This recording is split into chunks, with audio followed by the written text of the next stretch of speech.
Bonjour à tous, j'espère que vous allez tous bien. Je suis ravie de vous retrouver dans cette nouvelle vidéo qui se tournera dans mon salon puisqu'aujourd'hui on n'aura pas besoin de cheval. Bon, maintenant vous commencez à le savoir, j'adore les soins, tout ce qui est naturel pour s'occuper des chevaux et aujourd'hui nous allons faire une vidéo tuto pour faire une huile de massage et décontractante et décongestionnante pour les membres. On fait pas durer le suspense plus longtemps, on est parti.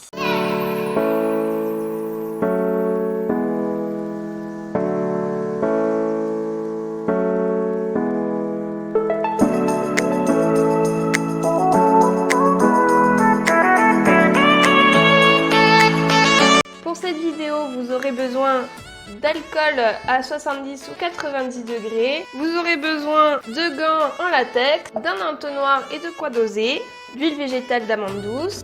Vous aurez besoin aussi d'un contenant, les 4 huiles essentielles, l'ylang-ylang, l'amande poivrée, le cyprès de Provence et la citronnelle de Java. En option, je rajoute aussi de la vitamine E qui servira de conservateur.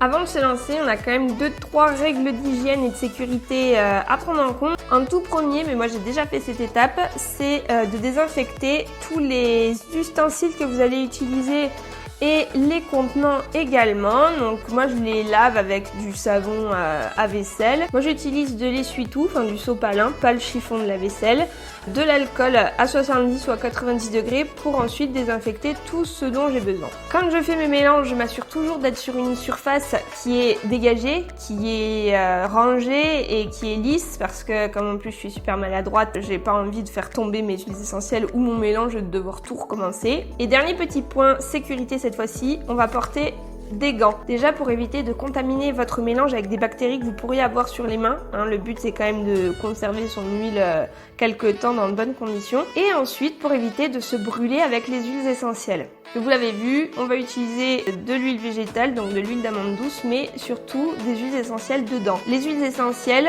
retenez-le bien, ça peut être hyper dangereux si c'est mal utilisé. Donc ça peut brûler, que ce soit vous ou le cheval. Ça peut vous irriter aussi et ça arrive pas tout de suite, on s'en rend pas forcément compte tout de suite. Et ça peut aussi créer des coups de soleil quand on s'expose aux UV. Ça peut aussi créer des allergies. Donc pour éviter tout ça, le mieux c'est quand même que ça soit sur soi ou sur son cheval, c'est de mettre un tout petit peu d'huile à un endroit, laisser reposer 24 heures et voir le lendemain. S'il n'y a pas eu de réaction, c'est que c'est bon, on peut utiliser son huile. Si par contre il y a une réaction, eh bien on arrête tout, on nettoie bien, on essaie de se mettre de la crème apaisante dessus.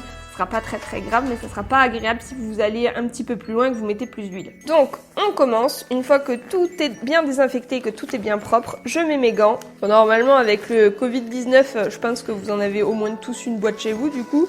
Le but c'était d'utiliser des ingrédients que vous pouvez retrouver facilement un petit peu partout. Donc là, je vais utiliser de l'huile d'amande douce que j'ai acheté au rayon bébé à Carrefour. Dans tous les supermarchés au rayon bébé, vous devez trouver de l'huile d'amande douce. Mais vous pourriez utiliser une autre huile végétale, même de l'huile d'olive. Mais bon, le mieux c'est quand même d'utiliser des huiles qui sont bien assimilables par la peau pour que les huiles essentielles fassent leur travail. Par choix, je vais faire un mélange d'huile avec seulement 50 ml, mais on peut mettre la quantité qu'on veut. Comme j'ai pas envie d'en faire beaucoup, je préfère en refaire plusieurs fois pour éviter que l'huile ne tourne ou que si elle fonctionne pas, moi je peux refaire un petit peu mieux la recette. Donc là je vais en faire que 50 ml. Donc j'utilise dans mon verre doseur. Une fois que j'ai fini avec les ingrédients, je les mets de côté pour éviter de me mélanger. C'est un principe simple. Donc je débouche mon flacon vide, j'utilise un entonnoir et je verse mon huile dedans.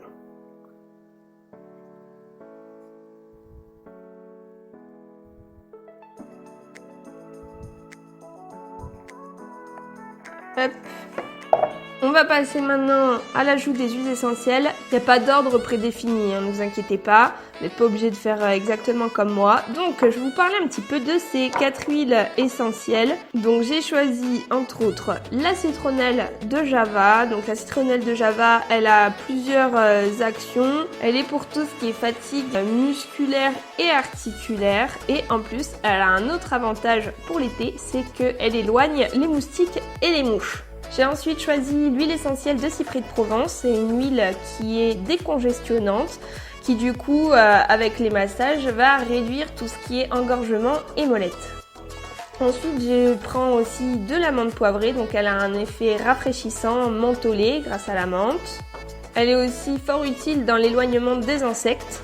Et la petite dernière que j'adore, qui a une odeur qui est juste ouf. Enfin, après c'est perso, hein, mais bon, je pense que tout le monde l'aime bien, c'est l'ylang-ylang. C'est une huile qui va être décontractante et qui va être aussi relaxante. On peut l'utiliser aussi pour tout ce qui est soin pour apaiser son cheval et l'aider à revenir un petit peu au calme. Donc toutes ces huiles essentielles, vous pouvez les retrouver en pharmacie. Vous pouvez aussi certaines en trouver comme la citronnelle dans les supermarchés. J'ai vu que Intermarché chez moi en vendait depuis pas très longtemps dans les rayons bio. Et vous pouvez aussi les retrouver en jardinerie. Donc a priori, c'est que des ingrédients que vous pouvez retrouver assez facilement chez vous. J'utilise des huiles essentielles qui sont bio et chémiotypées pour qu'elles aient une action la plus efficace et qu'elles soient le plus saines possible. Je vais vous expliquer maintenant le petit calcul pour les huiles essentielles parce qu'on ne met pas ça au pif, hein. Il y a quand même un ratio à respecter. Le ratio que moi j'utilise, c'est 3% de l'huile végétale, ou en tout cas du diluant que j'ai utilisé. Donc le petit calcul, c'est que j'ai utilisé 50 ml d'huile d'amande douce. Pour faire les 3%, je fais 50 fois 0,03, ça me donne 1,5, donc je dois mettre dans ce mélange 1,5 ml d'huile essentielle. Grosso modo, même si ça dépend des comptes-gouttes des huiles essentielles, on sait que 30 gouttes, ça fait 1 ml. Donc pour arriver à 1,5, c'est pas très compliqué, ça va faire 45 gouttes. Ensuite, je divise 45 gouttes par le nombre d'huiles essentielles que j'ai, donc soit 4, et ça donne grosso modo 11 gouttes de chaque mélange. Et ça donne grosso modo 11 gouttes de chaque huile essentielle. Si je voudrais que mon huile de massage traite une pathologie plus qu'une autre, je vais augmenter les huiles essentielles que je souhaite mettre un petit peu plus et baisser les autres. Par exemple, si je voulais avoir une action qui est plutôt décongestionnante parce qu'il y a beaucoup de mollette, je vais augmenter le cyprès de Provence et baisser les autres huiles essentielles. Bon, là c'est pas le cas, je vais mettre 11 gouttes de chaque.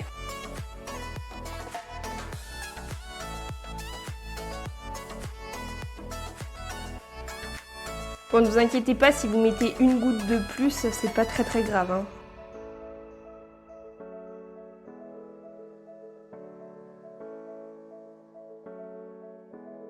Et faites très attention aussi, il y a certains compte-gouttes qui font tomber les gouttes plus rapidement que les autres.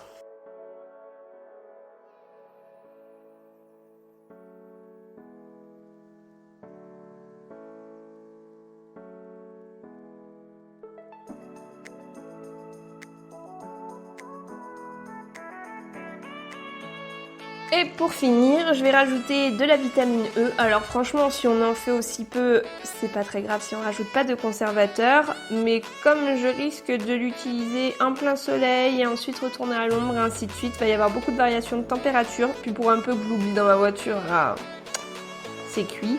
Donc je préfère rajouter du conservateur. Et là par contre, les dosages ils sont écrits, ça va de 0,02% à 0,5%. Donc pour le peu que j'ai mis, 3 gouttes, franchement ça suffira. Hop. Ah, ça sent tellement bon. Et je rebouche. Je mélange un petit peu parce que le conservateur il se mélange pas toujours super bien à l'huile selon le corps gras que j'utilise. Voilà, c'est bon. Et ça y est, vous avez votre huile de massage et décontractante pour les membres de votre cheval. Bon, vous vous en doutez, la prochaine vidéo, ça sera comment est-ce qu'on masse les membres d'un cheval, puisqu'il y a énormément de tendons dessus, donc on peut pas les masser comme on masse le dos, par exemple, c'est pas possible. Voilà, on arrive à la fin de cette vidéo. Toutes les petites informations sur les huiles essentielles, le calcul qu'il faut faire pour savoir combien de gouttes vous devez mettre dans les mélanges que vous faites, c'est en barre d'infos. Je vous remets aussi les 2 comptes Instagram sur lesquels vous pouvez suivre le quotidien de mes chevaux, suivre l'équipe concours que j'encadre, même si je le redis, mais de toute façon jusqu'en septembre, il n'y a plus d'équipe concours, puisqu'il n'y a plus de section sportive. J'espère que cette vidéo vous a plu. que vous referez cette huile. Si vous le faites, dites-le moi en commentaire, dites-moi si ça a bien fonctionné. Si vous faites d'autres produits, vous pouvez aussi me le dire en commentaire, j'adorerais partager avec vous. Aussi, je me demandais, peut-être que c'est quelque chose que vous voudriez voir un petit peu plus souvent parce que, comme je vous l'ai déjà dit, je fais énormément de produits moi-même, donc des recettes, j'en ai plein. Donc je peux largement vous en faire partager si vous voulez.